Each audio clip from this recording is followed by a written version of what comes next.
and I'm going to show you. Welcome back to the channel. We're going to be looking at some new coins which we just got in.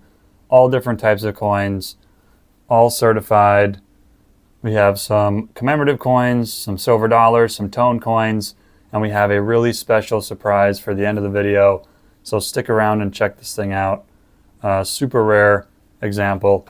I'm super excited to share this, but let's get right into it with this 1918 Illinois commemorative half dollar. This one's graded MS65 by NGC. All of these coins will be for sale as well. We just launched our website, www.regencycoins.com. I'll be sharing a special discount code, and you can view that in the video description as well, somewhere throughout the video here. So stick around, check that out, and let's get back into this. So here's a nice lightly toned commemorative graded MS65 by NGC. Sticking on the NGC theme, we have an 1818 cat bust quarter graded extra fine 45.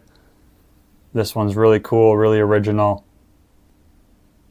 It's got a nice toning around the outside of the coin near the rim, and a light toning on the reverse as well. Super original looking. Anytime I find them like this, I have to buy them. So happy I could get this one in. We have a 1917 Walking Liberty half dollar graded MS62.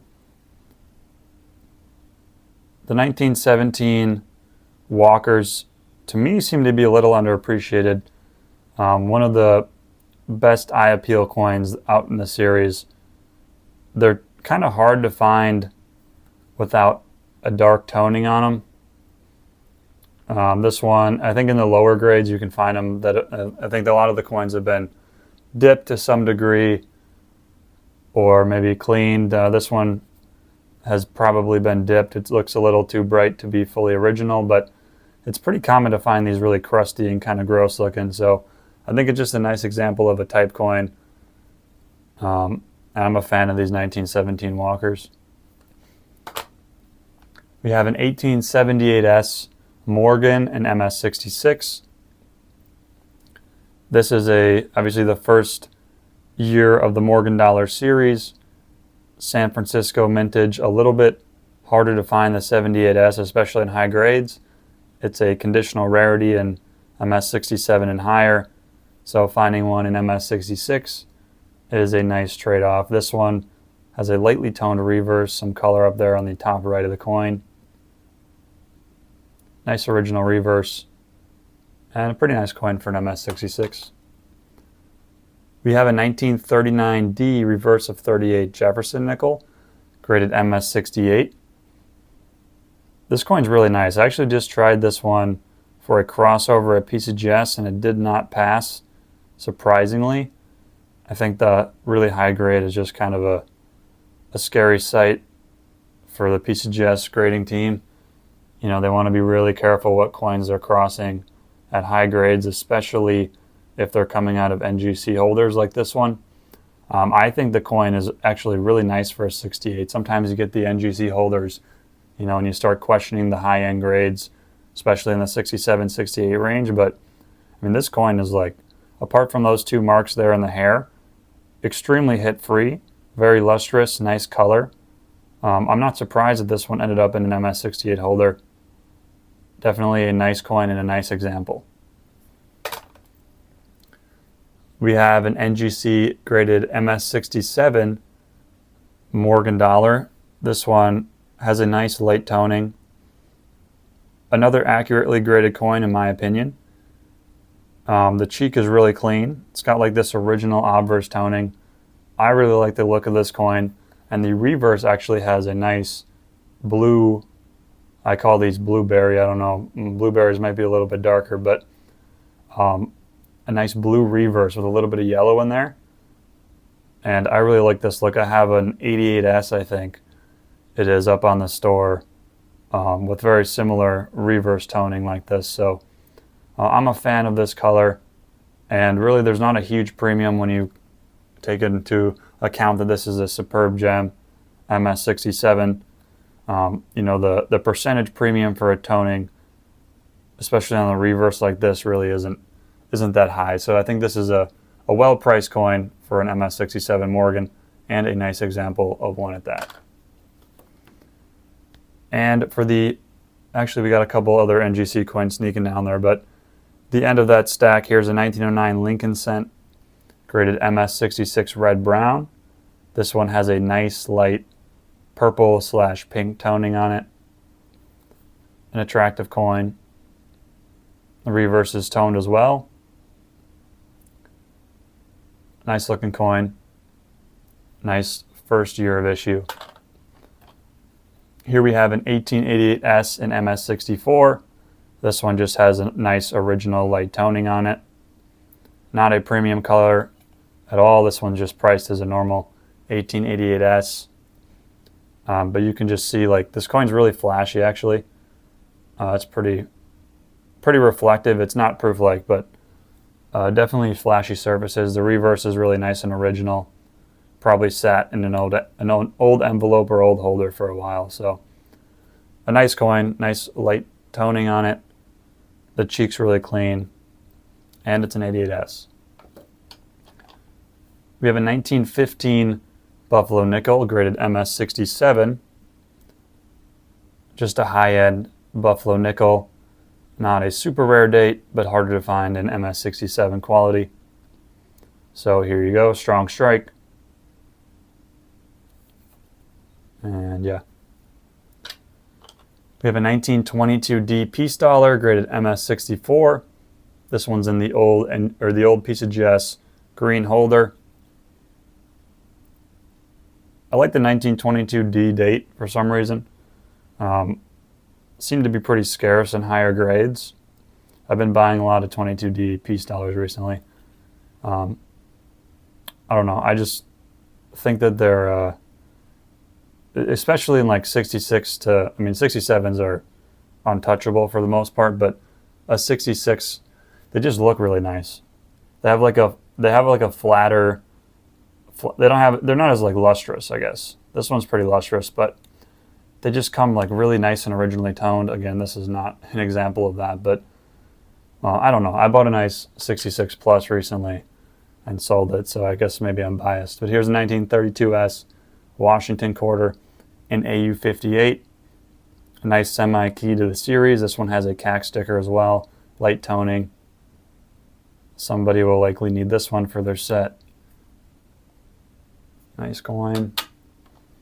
We have a 91cc. This one, unfortunately, is not a nice coin. Really dark and dull on the obverse. But it is a 91 Carson City. And this one actually looks like, someone commented on this on a previous video. And I'm actually just noticing this now as I make this video. See if I can pull that up. It looks like it's the Spitting Eagle van. I don't know if you guys can see that or not. I'm doing a good job holding this loop, but it's right, that small mark there, right, I believe it's a die clash right in front of the eagle's beak, I guess. This is actually a Spitting Eagle van, I believe, and I only really know to look out for that because someone just mentioned that in a video. So shout out to whoever that was. Sorry, I don't remember your name, but appreciate you mentioning that. And this one also has like looks like almost a lamination air there on the reverse. I can't tell if that's like a tone. I'm pretty sure, I was looking at this earlier. I'm pretty sure it's a lamination air, but I can't totally tell what's going on there. Interesting coin. It's not, the obverse at least is not the most attractive. It's super flat, but the reverse actually has quite a bit going on, so I'll have to look at this one. It's listed for sale right now. We have actually a really rare Cat Bus half dollar. Nothing too special about the date or anything, but this coin's like almost full proof-like. I thought this coin had a shot at proof-like. You can see the surfaces, or I think it's been cleaned. Clearly it's been cleaned. It's got some hairlines a long time ago, but the coin's like almost, I think almost fully proof-like. It has a proof-like look for sure. Let's turn on a second light there. You can maybe see a little bit better under this lighting. Coin super flashy, super reflective, and you just don't find that on cap bust coins. I think there's 9 total coins in the entire series, the entire cap bust series that are proof-like. So it's pretty rare even to find a semi-proof-like one. You can, I think you find higher end, flashy cap bust half dollars and quarters as well in like really high grades, like 63 to 66. You can find them kind of flashy, but I haven't really found any circulated proof-like or semi-proof-like cap bust half dollars. So this one's actually pretty interesting. I've only tried it one time myself for grading, so I haven't tried to reconsider it or anything for proof-like. Here's an 1804 drape bust half cent. This one came back cleaned. I guess it's cleaned, but it's a nice looking coin regardless of that. Here's the variety. It's the no stems variety, plain 4 AU details. It's definitely a little off in terms of color, and you know, there's like not really a whole lot of luster, even though it's an AU coin. I think the color is what got them. I don't see any like clear hairlines or anything, so it's definitely an old cleaning, but I guess it's been cleaned. You can kind of see the color just a little off, but that's all right. Another coin I've only tried grading one time. We have an 1878 Carson City. This one's kind of interesting just in terms of eye appeal. I actually like the way this one looks. I really like this coin. I think it's super original. It's fairly abraded there on the left field, especially on the lower end. There's some stuff going on there.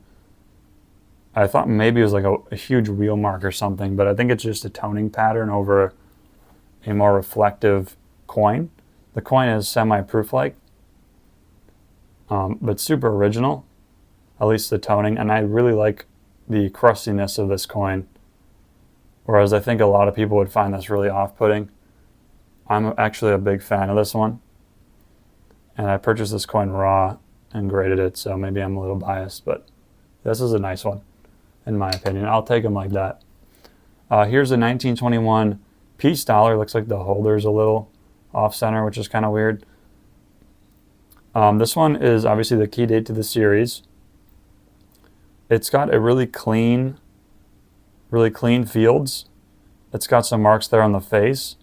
The strike is really weak on this coin, which 21 piece dollars typically come pretty weak in terms of strike. And you'll see it when I flip it over, but even the obverse is just really mushy. And so while this coin is really clean in terms of the fields, it has nice eye appeal with the toning. You don't usually find piece dollars toned. The strike is just really horrendous on this coin. This is one of the worst struck piece dollars I've seen. Like this whole area on the reverse is flat, which usually you'll see a little bit of even on higher grade examples, but this one just exceptionally bad, which is kind of interesting actually. I think it adds some character to this coin, but it's still a nice 64.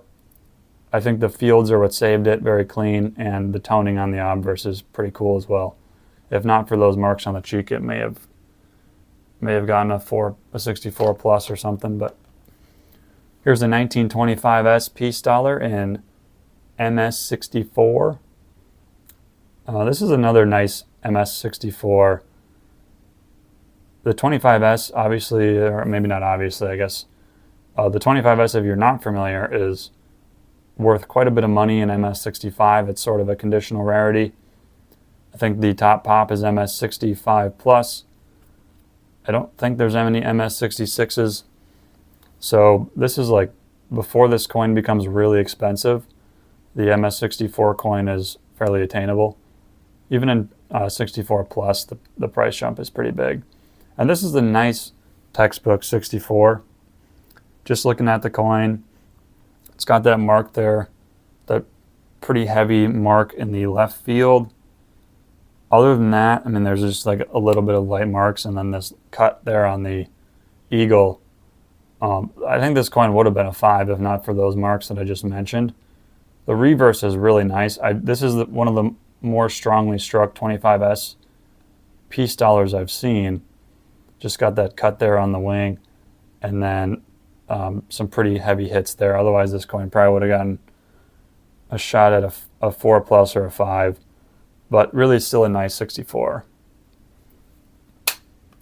We have an 1882 Morgan and MS66. This one has an original light toning on it. It's a little bit of green, a little bit of yellow, and I don't think I really priced this coin at a premium for the color. So someone might be able to get a decent price if you like the color on this coin. We have up next the 1917 Lincoln Wheat Cent in MS66 red, and the old, I think that's Grand Cru. My cursive isn't the greatest. Just a nice MS66 red. I've seen a lot of coins with these holders recently, these labels. They seem to be really high-end, like 66, 66 plus, 67 registry grade type coins. So someone must have had a set and then got a special label. This is a nice example. It's got some nice color. It's a little too heavy in terms of hits for a 67, but it's a nice lustrous full red 66. We have another 1921 piece dollar. This one's an NGC MS66. You can just see, even on a 66, just how weakly struck this is. You can see over the hair there. Very weak strike. The fields on this one are really nice. It's got a couple marks on the face I don't love, but this one just has a nice gem look. Looks super original. The reverse, not as nice as the obverse, but still very clean. It's got a couple marks there, a couple cuts on the eagle, and then you can just see the weakness in the feathers. Despite this coin being a 66, 1921 piece dollars just don't come well struck. So a little bit different than the other 64. Here's them with a comparison. You can see this one is much better in terms of strike. It's a lot cleaner. The surfaces are cleaner, but the key highlight here is the strike is just a lot better, and it's really apparent on the reverse. I think a lot of people would see this one and just assume this coin's AU, but no, it's fully uncirculated. It's just a really weak strike. And strike plays a role in grading.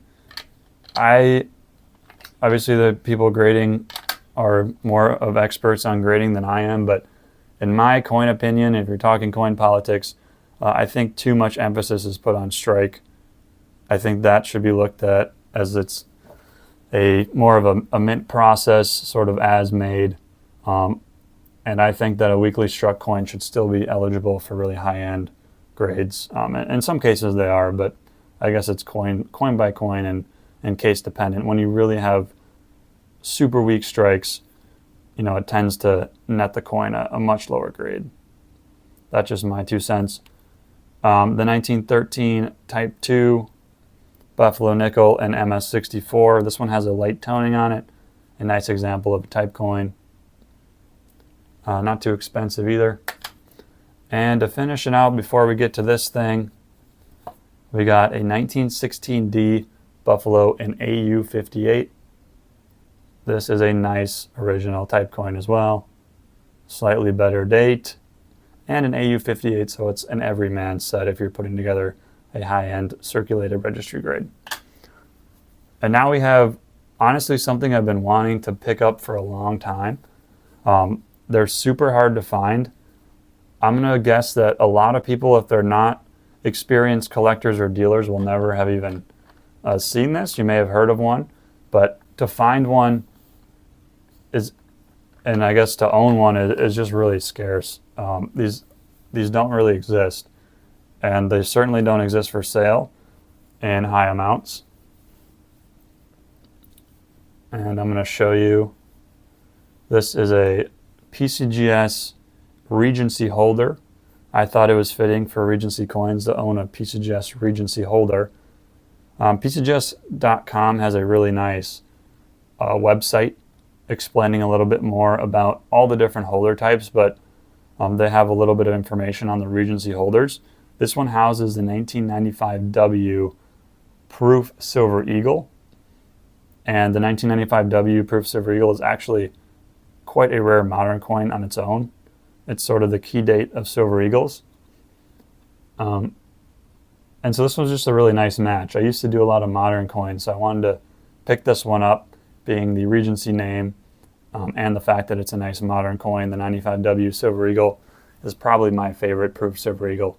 But you can just see the size of this holder is just massive compared to a PCGS holder today.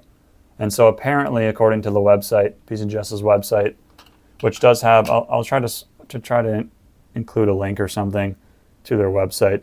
But if you just look up their PCGS Museum of Holders, I think it is, you can view all the information yourself. But according to that, the size of these holders was kind of off-putting. And so they made them from, I think, 1992 to 1996. So this one must have been towards the end of the production.